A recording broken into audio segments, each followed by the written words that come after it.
Subscription کے button کو دبائیے اور ساتھ بیل آئیکن پر کلک کیجیے تاکہ آپ کو تمام ویڈیو فوراً مل سکیں۔ اس ویڈیو پسند آنے کی صورت میں اسے لائک، کمنٹ اور شیئر کرنا مت بھولیں۔ عبد الملک نے آپ دیدہ ہو کر کہا، سلطان معظم، میں اپنی زندگی میں صرف ایک آدمی کو دیکھا تھا جو مایوس ہونا نہیں جانتا تھا، لیکن آج جلال الدین نے کہا، وہ انسان جسے تم جلال الدین خوردم شاہ کے نام سے جانتے تھے مر چکا ہے۔ اس وقت تم اس کی لاش سے باتیں کر رہے ہو۔ ہاں یہ بتاؤ تم یہاں کس طرح پہنچے؟ میں بغداد سے رضاکاروں کی ایک جماعت لے کر آیا تھا۔ اور سلطان نے بات کاٹتے ہوئے کہا، کتنے رضاکاروں کی جماعت؟ میرے ساتھ 5000 آدمی روانہ ہوئے تھے۔ تم نے غلطی کی، میں نے تمہیں منع کیا تھا۔ آپ کا پیغام مجھے اس وقت ملا جب میں بغداد سے ایک منزل آگے آ چکا تھا، اور آپ کا حکم سن کر 3000 سپاہی واپس چلے گئے۔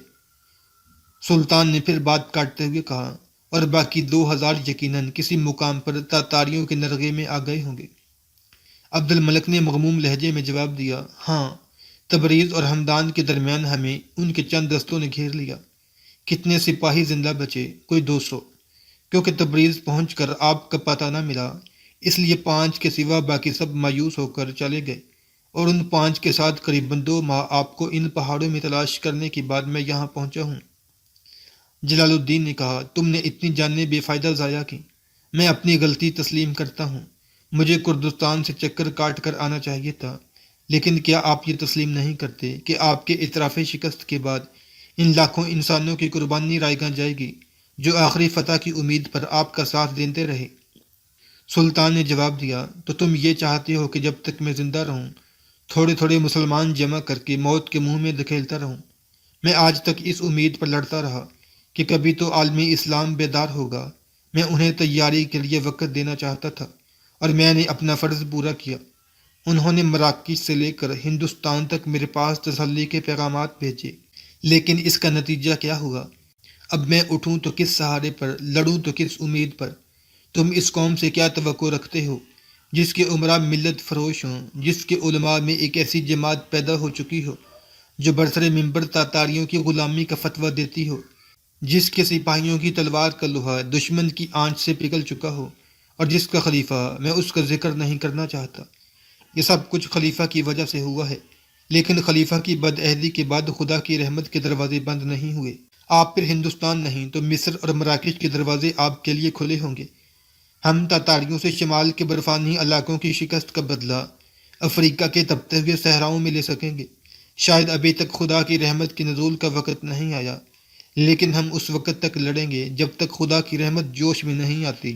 فرض کیجئے کہ تاتاریوں کو ترکستان سے نکالنا آپ کے مقدر میں نہیں، لیکن یہ تو آپ کے بس میں ہے کہ سلطان اور سپہ سالار کی بجائے ایک سپاہی کی حیثیت میں اپنی خدمات کسی اور سلطنت کو سونپ دیں۔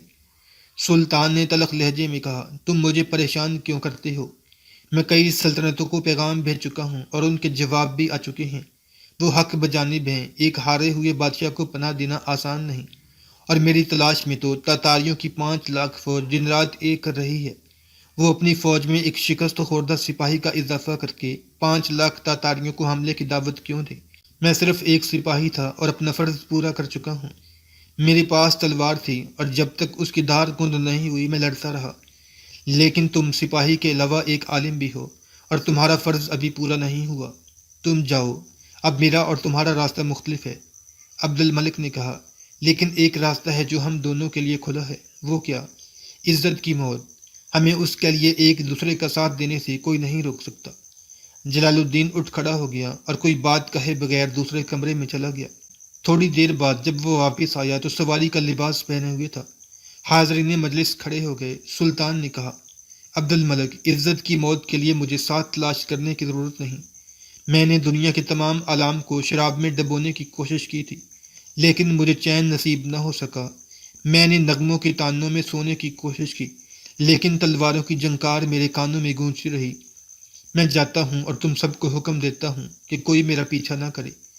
میں مسلمانوں کی حفاظت کے لیے تمہاری تلواروں کا محتاج تھا، لیکن اب اپنے لیے کسی کی جان خطرے میں ڈالنا گوارا نہیں کروں گا۔ عبد الملک، تمہیں میری شراب نوشی سے دکھ ہوا ہوگا۔ میرے دل میں تیمور ملک کے خون کے بعد تمہارے آنسوؤں کی بڑی قدر ہے۔ میں وعدہ کرتا ہوں کہ آئندہ شراب کو ہاتھ نہیں لگاؤں گا۔ تم واپس جا کر اپنا کام جاری رکھو۔ تمہارے لیے ہندوستان جانا بہتر ہوگا۔ طاہر شاید ابھی تک وہاں ہو، اگر وہ ملے تو میری طرف سے کہو کہ سلطان التمش کے پاس رہے، اگر وہ نہ مانے تو اسے کہنا کہ یہ میرا حکم ہے، میرا آخری حکم۔ سلطان نے ایک شخص کو گھوڑا تیار کرنے کا حکم دیا۔ ایک سردار نے سوال کیا، لیکن آپ اس برف باری میں کہاں جائیں گے؟ سلطان نے جواب دیا، میں تمہیں یہ سوال پوچھنے کی اجازت نہیں دیتا۔ اگر تم میرے لیے کچھ کرنا چاہتے ہو تو یہ دعا کرو کہ خدا مجھے عزت کی موت سے محروم نہ کرے اور تم یہاں سے فوراً چلے جاؤ۔ میں نہیں چاہتا کہ تمہاری موجودگی کی وجہ سے تاتاری اس علاقے کو بھی تباہ و برباد کر دیں۔ عبد الملک، ان لوگوں میں سے اکثر ایسے ہیں جن کے گھر بار نہیں، میں انہیں تمہارے سپرد کرتا ہوں، تم انہیں ہندوستان لے جاؤ، مجھے یقین ہے کہ سلطان التمش ان کی مدد کرے گا۔ تھوڑی دیر بعد یہ لوگ قلعے کے دروازے کے باہر کھڑے سلطان کو الوداع کہہ رہے تھے۔ کوئی ایسا نہ تھا جس کی آنکھوں میں آنسو نہ تھے۔ سلطان نے گھوڑے کو ایڑ لگائی تو ایک شخص نے بھاگ کر اس کی رکاب پکڑ لی اور رو کر کہا، میں بچپن سے آپ کے ساتھ ہوں، خدا کے لیے مجھے اپنے ساتھ لے جانے کی اجازت دیجیے۔ بہت اچھا، تم میرے ساتھ آ سکتے ہو، لیکن کسی اور نے حکم عدولی کی تو مجھے بہت دکھ ہوگا۔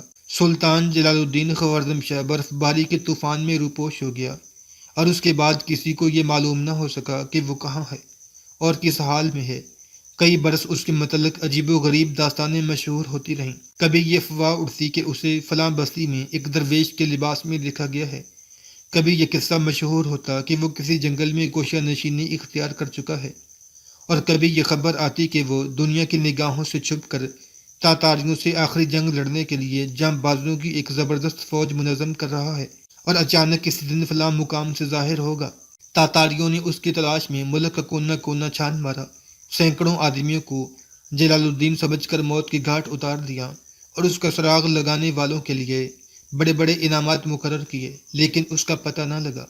بعض لوگ یہ کہتے تھے کہ وہ ایک عام سپاہی کے لباس میں تاتاریوں کی کسی چوکی پر حملہ کرنے کے بعد شہید ہو چکا ہے، اور بعض لوگوں کا یہ خیال تھا کہ اسے قوم کے کسی غدار یا تاتاریوں کے کسی جاسوس نے قتل کر دیا ہے۔ بہرحال وقت گزرنے کے ساتھ ساتھ لوگ آہستہ آہستہ اس بات پر یقین کرنے لگے کہ شیر خوارزم اس دنیا میں نہیں۔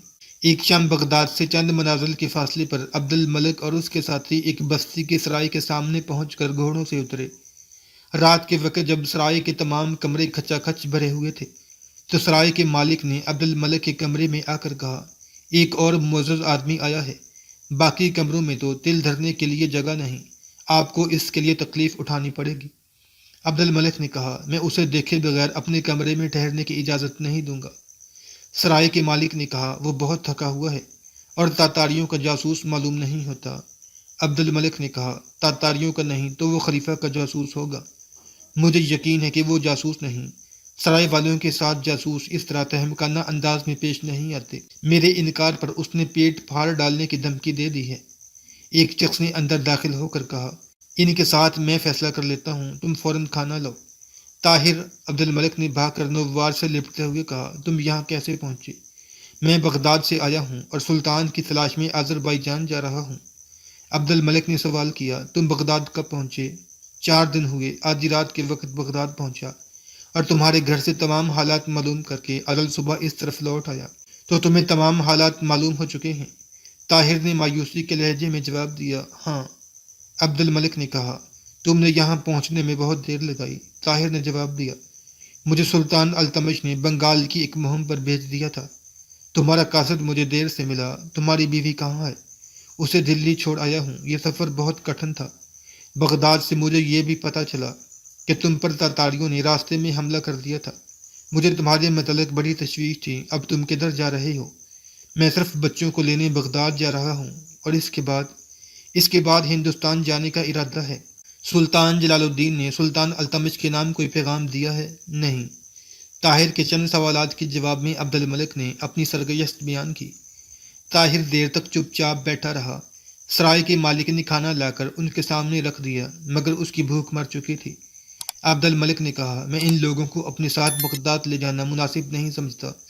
میرا ارادہ تھا کہ انہیں اس سرائے میں ٹھہرا کر بغداد سے بچوں کو یہاں لے آؤں اور پھر ہندوستان کا رخ کروں۔ اب تم آ گئے ہو اور مجھ سے بہتر سوچ سکتے ہو۔ طاہر نے کہا، اگر ہم سلطان کو تلاش کر کے ہندوستان لے جانے پر آمادہ کر سکیں تو مجھے یقین ہے کہ اب سلطان التمش کو کوئی اعتراض نہ ہوگا۔ جلال الدین کا پیغام جانے پر وہ تاتاریوں کے خلاف اعلان جنگ کے لیے تیار ہو گئے تھے، لیکن خوارزم شاہ کو اول تو ڈھونڈنا آسان نہیں، اور اگر ہم انہیں تلاش کرنے میں بھی کامیاب ہو گئے تو وہ ہندوستان جانے پر آمادہ نہیں ہوں گے۔ ایک گری ہوئی دیوار کو دوبارہ استوار کیا جا سکتا ہے، گرے ہوئے پہاڑ کو دوبارہ کھڑا نہیں کیا جا سکتا۔ طاہر نے کچھ دیر سوچنے کے بعد کہا، بہت اچھا، تم اپنے ساتھیوں کو یہاں چھوڑ دو، لیکن میں تمہارے ساتھ ضرور جاؤں گا، تمہاری مرضی، لیکن وہاں بجھی ہوئی راکھ میں پھونکے مارنے سے کچھ حاصل نہ ہوگا۔ اب تو وہاں ایسے علماء بھی پیدا ہو چکے ہیں جو تاتاریوں کو ذل اللہ اول الامر کہتے ہیں۔ میں وہاں اپنا آخری فرض پورا کرنا چاہتا ہوں۔ وہ کیا؟ میں عوام کو بتانا چاہتا ہوں کہ بغداد کی تباہی آنے والی ہے۔ اگر وہ آنے والے طوفان کا مقابلہ کرنے کے لیے تیار نہ ہوئے تو میں انہیں کہوں گا کہ وہ اپنے لیے کوئی اور جائے پناہ تلاش کر لیں۔ خلیفہ سے یہ کہنا چاہتا ہوں کہ اسے کم از کم اپنے گھر کی حفاظت کے لیے تیار رہنا چاہیے۔ لیکن یہ سب بے سود ہے، اور تمہیں شاید یہ بھی معلوم ہو گیا ہو کہ تاتاریوں کے ساتھ معاہدہ کرتے ہی خلیفہ نے مہلب کو وزیر اعظم بنا دیا ہے۔ میں اس لیے بھی وہاں جانا چاہتا ہوں۔ ہاں، مبارک کہاں ہے؟ وہ بغداد میں ہے۔ بغداد میں نہ ختم ہونے والے مناظروں کا نیا دور شروع ہو چکا تھا۔ دریا کے کنارے ایک کھلے میدان میں شیعہ اور سنی علماء کا ایک زبردست مناظرہ ہو رہا تھا۔ دونوں جماعتوں کے بڑے علماء اس مناظرے میں حصہ لے رہے تھے، اور عوام یہ محسوس کرتے تھے کہ کھوئی ہوئی دلچسپیاں پھر لوٹ آئی ہیں۔ ہمدان میں تاتاریوں کی افواج کا اجتماع اہل بغداد کے لیے ایک تلخ حقیقت تھی۔ خلیفہ اور طولائی خان کے درمیان دوستانہ تعلقات کے باوجود کسی کو یہ غلط فہمی نہ تھی کہ تاتاری موقع ملنے پر بغداد پر حملہ آور نہ ہوں گے، لیکن اہل بغداد کی مثال اس شتر مرغ سے کم نہ تھی جو افق پر آندھی کے آثار دیکھ کر ریت میں سر چھپا لیتا ہے۔ مباحثے اور مناظرے ان کے لیے خواب آور نشہ تھا۔ اسلام کے دشمن ترکستان، خراسان اور ایران کے میدانوں میں پڑاؤ ڈال کر عالم اسلام پر آخری ضرب لگانے کے لیے اپنی تلواریں اور نیزے درست کر رہے تھے، اور بغداد میں اسلام کے نام لیوا صرف یہ جاننے کے لیے بے قرار تھے کہ کس فرقے کے علماء کی زبان کے نشتر دوسروں کی نسبت زیادہ تیز اور زیادہ زہر آلود ہیں۔ طاہر بن یوسف اور اس کے ساتھیوں نے ان میں ایک عارضی زندگی پیدا کی تھی، اور ان کے سرگرمیوں سے ان علماء کا کاروبار کچھ عرصہ کے لیے ٹھنڈا پڑ گیا تھا جو گزشتہ 4 صدیوں سے ایک دوسرے کو جھوٹا اور کافر ثابت کرنا اسلام کی بہت بڑی خدمت سمجھتے تھے، اور ان کی جگہ ان حق پرست علماء نے چھین لی تھی جو خدا اور رسول صلی اللہ علیہ وسلم کے ہر نام لیوا کو تباہی اور بربادی سے بچانا اپنا مذہبی فریضہ سمجھتے تھے۔ لیکن حق پرستوں کی یہ جماعت بھی ان لوگوں کی تلواروں کی اہمیت سمجھانے میں کامیاب نہ ہو سکی جو صدیوں سے اپنے ہر درد کا علاج کتابوں میں تلاش کرنے کے عادی ہو چکے تھے۔ وہ طاہر کی دعوت پر میدان میں آئے، اور ان کی کوششوں سے عوام کی ذہنیت میں اچانک ایک تبدیلی آ گئی۔ وہ باتوں کی بجائے عمل میں اپنی نجات محسوس کرنے لگے۔ وہ خوارزم شاہ کو اپنا آخری دفاعی حصار سمجھ کر اس کی طرف متوجہ ہوئے، لیکن بدلے ہوئے حالات کے ساتھ یہ جوش و خروش ٹھنڈا پڑ گیا۔ دور دراز سے آئے ہوئے رضاکار مایوس ہو کر لوٹ گئے۔ خلیفہ ان کی حفاظت کا ضامن تھا، اور خلیفہ کے نئے وزیر نے انتہائی دور اندیشی اور تدبر سے کام لے کر تاتاریوں کو اہل بغداد کے محافظ اور دوست بنا دیا تھا۔ ان کی نگاہوں میں اتحاد، تنظیم اور جہاد پر زور دینے والے علماء کی اہمیت کم ہونے لگی، اور پھر اپنے ان رہنماؤں کی طرف متوجہ ہو گئے جو ایک کامیاب مناظر بننا دنیا و آخرت کی سب سے بڑی سعادت سمجھتے تھے۔ شیعوں اور سنیوں کا یہ مناظرہ بغداد میں علم و عرفان کی بارش کے نزول کے دور ثانی کی ابتدا تھی۔ یہ مناظرے کی تیسری رات تھی۔ آمنے سامنے 2 اسٹیجوں پر شامیان نصب تھے، اور مناظرے میں حصہ لینے والے علماء کرسیوں پر رونق افروز تھے۔ ان کے سامنے بڑی بڑی میزوں پر کتابوں کے انبار لگے ہوئے تھے۔ روشنی کے لیے دونوں جماعتوں کے رضاکار مشلیں اٹھائے کھڑے تھے۔ اس کے علاوہ جگہ جگہ فانوس لٹک رہے تھے۔ درمیان میں ثالث کی اسٹیج تھی، اور چاروں طرف لوگوں کا بے پناہ ہجوم تھا۔ گزشتہ 2 دن مناظرے کے اصول اور قواعد طے کرنے میں صرف ہوئے۔ دونوں جماعتوں کے علماء نے یہ حلف اٹھایا تھا کہ وہ اشتعال انگیزی سے کام نہیں لیں گے۔ سامعین کا یہ خیال تھا کہ یہ دلچسپی کم از کم 6 ماہ تک ختم نہ ہوگی، اور کسانوں کے سوا اکثر لوگ مناظرے کے اختتام تک موسم میں تبدیلی کی خواہش مند نہ تھے۔ وہ بارہا یہ آزما چکے تھے کہ اگر آندھی یا بارش کی وجہ سے مناظرہ 1 بار یا 2 دن ملتوی ہو جائے تو مناظرین تازہ دم ہونے کے بعد پھر ابتدا سے بحث شروع کر دیتے ہیں۔ آج شام کے قریب افق مغرب پر سیاہی چھا رہی تھی، لیکن لوگوں کا خیال تھا کہ اس موسم میں آندھی نہیں آ سکتی۔ اس کے علاوہ مناظرہ شروع ہونے سے پہلے ثالث کی درخواست پر لوگ یہ دعا بھی کر چکے تھے کہ آج کی مجلس بخیر و خوبی ختم ہو۔ صفیں آراستہ ہو چکی تھیں اور دین کے مورچوں میں بیٹھ کر علم کی توپیں گولہ باری کرنے والی تھیں، لیکن آندھی کا ایک تند و تیز جھونکا آیا، مچلیں بجھ گئیں، شامیانوں کی تنابیں ٹوٹ گئیں اور شامیانوں کے ساتھ لٹکے ہوئے فانوس کی بدولت دونوں سٹیجوں پر آگ لگ گئی۔ علماء بچ کر باہر نکل آئی، لیکن افراتفری میں وہ کئی بیش قیمت کتابیں باہر نکالنے میں کامیاب نہ ہو سکے۔ چند بگولوں کے بعد ہوا تھم گئی اور مطلع صاف ہو گیا، لیکن سٹیجوں پر آگ کے شعلے آسمان سے باتیں کر رہے تھے۔ ثالث کے سٹیج آگ سے محفوظ تھی، اس کا سائبان بھی سلامت تھا۔ اس کے دائیں اور بائیں آگ کی بڑھتی ہوئی روشنی میں لوگوں نے دیکھا کہ ثالث کے قریب ایک شخص سپاہیانہ لباس پہن کر کھڑا ہے اور وہ دونوں ہاتھ بلند کر کے خاموشی کی تلقین کر رہا ہے۔ قریب سے دیکھنے والے اکثر لوگوں نے اسے پہچان لیا اور تھوڑی دیر میں میدان کے ایک سرے سے دوسرے سرے تک طاہر بن یوسف کی آوازیں آنے لگیں اور لوگ چاروں اطراف سے سمٹ کر ثالث کی میز کے ارد گرد جمع ہونے لگے۔ آگ کے لپکتے ہوئے شعلوں سے اس شامیانے کے لیے بھی خطرہ پیدا ہو چکا تھا، لیکن چند لوگوں نے تنابیں کاٹ کر شامیانہ ایک طرف پھینک دیا۔ طاہر بن یوسف کو تقریر کے لیے آمادہ دیکھ کر ثالث نے کہا، میں اپنی سٹیج سے کسی کو تقریر کی اجازت نہیں دے سکتا، لیکن عبد الملک نے جلدی سے آگے بڑھ کر اس کے کان میں کہا، آپ خاموش رہیں تو بہتر ہے، ورنہ میرا خنجر بہت تیز ہے، یہ جلسہ آپ کی صدارت میں ہوگا، آپ چپ چاپ بیٹھے رہیں۔ مناظرین کی توجہ جلتے ہوئے صاحبانوں کے نیچے دبی ہوئی کتابوں پر مرکوز تھی، اس لیے انہیں یہ احساس نہ تھا کہ ثالث کی سٹیج پر کیا ہو رہا ہے، اور جب وہ طاہر بن یوسف کا نام سن کر چوکنے ہوئے، وہ تقریر شروع کر چکا تھا اور اس کے یہ چند فکرے عوام کی توجہ جذب کرنے کے لیے کافی تھے۔